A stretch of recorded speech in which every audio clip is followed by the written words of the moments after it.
What is up, you guys? This is Old Danny Day 1 on the PS4, and I'm going to be giving you a guide video for the Zuul'gohar Distortion. So this is the second Distortion on the Demon Invasion.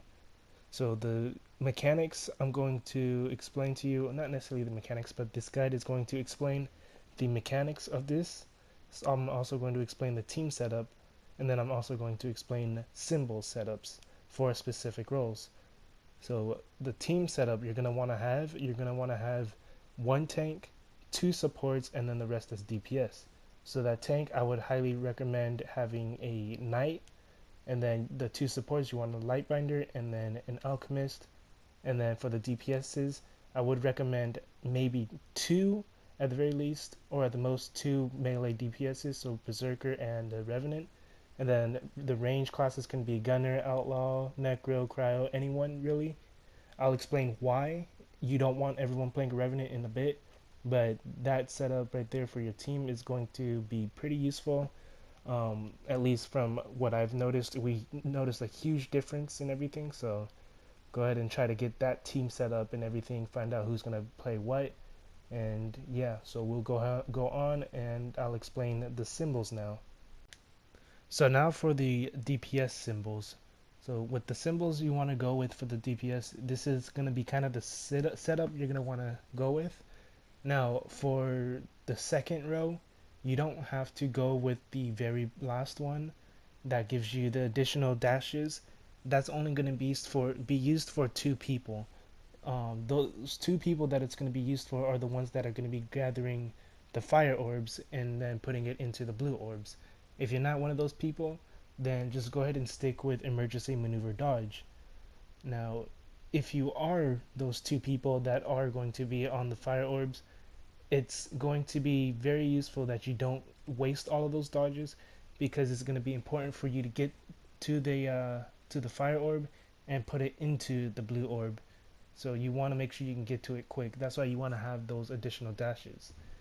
And then for your divine weapon, you can either go with Nerion's hammer for the extra damage, or you can go with the Metarchus' staff for the defense buff. But you already have a defense. You already have two other class types, which is going to be your supports and your tank that has Metarchus' staff. So that's why I was thinking that it would be best for the DPSs to have Nerion's staff to put out a little bit more damage, just a little faster. So this setup right here is going to be used for your tank. So the thing that's going to be a little different with the tank and the DPS symbols is not a lot, but is your divine weapon, which you're going to be using in Metarchus' staff. And then you're going to also go with adaptation, because the more damage you take of the same damage, the less damage it does to you. And then you're also going to use hone technique since you're going to be playing a knight. That's only if you have the Akonita legendary weapon. If you do not have that, then don't worry. You can either go with pain shock, or you can go with protective dome. I would recommend using pain shock instead, actually, because you're going to have the two support classes using protective dome, or one other support class using protective dome. I wouldn't recommend reflective barrier because it doesn't really work that well in this fight. So the pain shock and hone technique are the two symbols I would recommend. And then for the fourth row or fifth row, the defense mode is what you're going to want to focus on using. You want to have that one. You don't want to worry about any of the others. And then you want to have the reactive materials or reactive buff. I forgot exactly what it's called, but it's that middle symbol on the sixth row. And then on the very last row, you're going to want to have the black defense or the shield. I don't remember the names of these, my bad. But yeah, just go ahead and follow the ones that are highlighted, because this is what I was using when I was tanking the boss Zuul'gohar, and I was doing perfectly fine. So this is going to definitely help you out a lot when if you do have someone tanking it. So now for your support classes, for the alchemist and the lightbinder, they're going to be the same other than for their fourth symbol. So everything is the same except for the fourth symbol. So with the fourth symbol, you're going to have the lightbinder use protective dome, and then you're going to have the alchemist use hone technique. The reason why you want the alchemist using hone technique is That way they can put out a little bit more damage, because that way they will be able to keep spamming out their goo. With the Lightbinder with Hone Technique, I mean not Hone Technique, the Protective Dome, that's going to be useful on pretty much anyone that goes inside of it.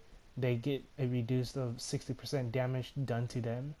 So that way you'll be able to play somewhat as a defensive support class. But yeah, other than that, I mean, everything else is going to be the same for both support classes. So with this fight on the video here, it's going to just be showing you from the tank's perspective, but I'm going to also explain it for everyone with the game mechanics. So for each class's roles, for the tank, your main priority is to try to keep the aggro of the boss in the middle, and then you also want to make sure you get the aggro from the imps and the furies, because you don't want them to go wandering around, because once a spark spawns out, which should spawn out on the second phase, once those spawn out, you do not want the fury or the imp going near it. You want them to be as far away from it as possible, because once they touch it, even by a little bit, for like even a millisecond, that spark is going to be gone, and you don't want the sparks to be gone. You want to have 3 sparks.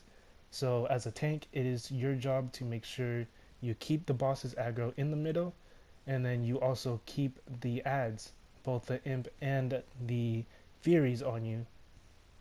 Now for the DPS's, it's the DPS's jobs to make sure they burn down the furies and the imps.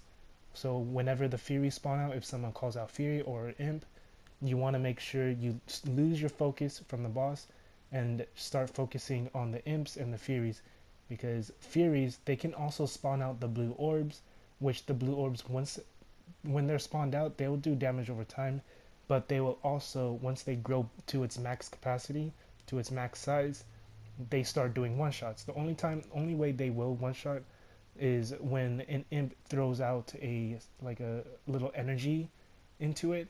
So when that little energy hits that maxed size blue orb, then that's when it's going to one shot players that are standing inside of that blue orb, and it'll still one shot regardless over time, but you just want to make sure you can DPS both of those enemies down. And then for the support classes, this is going to be incredibly important, because without your buffs, and without synchronizing your buffs and the lava ball, your team is not going to do damage whatsoever, no matter how high level you are.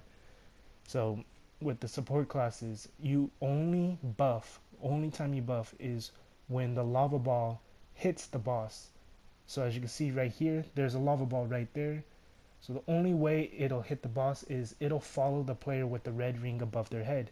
So if you have a red ring on your head, then you know there's a lava ball around, and that way you have to look for it, or other players will call out where it's at. So they'll say north, west, east, south, or up, front, back, or left, or up, back, right, or left. So whenever they say that, lava ball on the left, or the right, or the front, then make sure you put yourself on the opposite side of the boss. It's kind of like how in Oki Island with the purple hand spawns out from the wall. You want that purple hand to hit the boss. You don't want it to hit you. So the same thing goes with the lava ball. When the lava ball hits the boss, it's not going to do incredibly a lot of damage, but it'll reduce the boss's armor, so that way everyone can do a lot of damage. So once that boss is hit and you know it's a hit, make sure you call it out it's a hit, and then that's when the supports can use their buffs. Once they use their buffs, that's when everyone needs to throw out as much damage as they can on the boss, because that's going to be the only window you'll get. You'll get maybe about 3 or 4 lava balls in total per wave, so you want to make sure you can get at least 3 of those lava balls on him, so that way you can deal a lot of damage. Now, so that's each role for each class. Now for the mechanics, I mean, I've already explained part of the mechanics to you guys anyways, but there's going to be blue orbs that spawn out from the furies, like I said. And those blue orbs, the only way you can take those blue orbs out is if you have your designated players that are on the blue orbs, they have to go find a fire orb on the outside of the map. So they're gonna be just a nice fireball just standing right there, but they will disappear over time. So don't try to rely on that one fireball. You want to make sure you can get you want to make sure you can get around the map so you can get a fireball, and then make sure you can diffuse that blue orb, because that blue orb, once, like I said, once it grows to its max capacity, it will start one-shotting players, and regardless, it'll do damage over time to anyone standing in it. So you want to make sure you can keep diffusing all of those. And then the next thing is you want to make sure, as like I said, with the red ball or the lava ball and the red ring, make sure you have that on the opposite side of you and the boss, on the other side. So you want the boss in between of you. So when that happens, when that lava ball spawns out, make sure you call out lava ball spawned, or lava balls on the north or east or west or south, because you do not want players to hit it. If they hit it, you lose your chance of doing extra damage to the boss. So that's why I was saying you only want to have a Revenant and a Berserker if you're going to have them, if you want melee DPSs, and then you're going to have the tank. That way you only have 3 people on the boss. The lava ball will not hit the Hyperion or any summons. It'll only hurt players, or hit the players or the boss or any of the other adds. So the Fury or the Imp. So that's why I was saying you only want those 3 players on the boss, because that way there's more room for them to move around, and it's easier for people to hit the boss with the lava ball. And then for the next part, so the boss is going to go up in the air. So once you do a certain amount of damage to him, or after a certain amount of time, the boss is going to go up in the air. And once he goes up in the air, there's going to be fireballs shooting out from the left, the right, the back, and the front.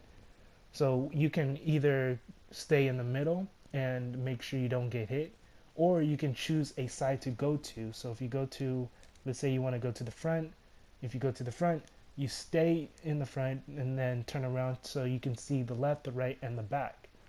But make sure you don't hit the fireball in the front though. But it won't be too hard to dodge. I generally don't mind staying in the middle. The only time being directly in the middle is not good is when the fireballs are curving, or going diagonal. You don't want to be in the middle. If you are in the middle when you're in the dodge phase, you want to be on the outside of the middle when it's curving. You generally just want to stay on the outside of the other map. And then for the next thing, so with sparks, the sparks are going to be incredibly important, because you want to have 3 sparks. You want those. You want to have the people that have the highest might picking up the sparks. You want to have a support and 2 DPSs. So it's kind of like how in I think it was D1 or D2 in against the Fighter Knights, how you needed to have those 3, basically the same fight. But you want to have those 3 people pick up the sparks. The only way you can pick up the sparks is if you run into it. Once you run into it, even for a second, you become the god. So you don't want anyone else to go near it. So make sure if you're not one of the designated sparks or god grabbers, whatever, do not go near the spark. Try to keep yourself distant from a spark. So the only way you can pick up a spark is when the boss is down to 15 bars of health. Once he's down to 15 bars of health, he's going to reset all the way back to 50 bars, all the way back to 100% health. So once he resets all the way back to 100% health, that's when the sparks are available to be grabbed, because that's when the shields on the sparks come off. So when those shields come off, you want to have your 3 to go and grab those sparks, but do not use any of your ultimates, don't use any of your God's Fury, don't use anything until the boss is hit by a lava ball. Once he gets hit by a lava ball, that's when your supports are going to use their buffs. That's when your gods are going to use all their high damage and everything. Class switching is going to be useful with the gods. But if you can, go archer with a god. If you can, also go with a berserker as well. Those 2 classes are going to melt the boss's health a lot faster than pretty much any other class that I've noticed. Um, but yeah, so that's pretty much all the mechanics you need to know with this fight. So I'm just gonna go ahead and do a little recap on everything, or the mechanics. So with the first mechanics, there's going to be blue orbs. You want to make sure you have people to defuse those blue orbs with the fire orbs on the outside. And then with the boss going up in the air with the fireballs, make sure you call out which side it's coming from. So you can say front, back, right, left, or north, west, east, south. And then you want to make sure you, if you're a tank, keep the aggro of the Furies. So you circle, hold down circle, so that way they're attacking you, they lose focus on what they're doing. Or use L2 square or L2 X if you're on Xbox, so that way you can grab the aggro. And then the next thing is trying to think real quick. Oh yeah, so the only way you can have the sparks spawn out is if you kill the ads, the minions. I think you have to kill them with a certain amount of time, so that way they can spawn out the sparks. And then another thing is the lava ball. So if you have a red ring on your head, make sure you hit the boss with the lava ball. That's going to be crucial. And once the boss is hit, make sure you call out he's hit, so that way your supports know when to use their buffs. And that's when you know when to use all your high damage stuff. So that's pretty much it. Yeah, so if this video helped you at all, go and leave a like, comment, subscribe. If this fight, is you probably don't need the rewards from this fight, which is going to be a purple bracelet and a 400 divine deeds D points, but it was a nice completion. It's a fun distortion once you get all the mechanics down. um but yeah, so like if if this video helped you at all, go ahead and leave a like, comment, subscribe. If you have any questions or concerns, let me know down in the comment section. And yeah, that's pretty much it. This is all day and day one on the PS4. Have a good day, good night, and peace.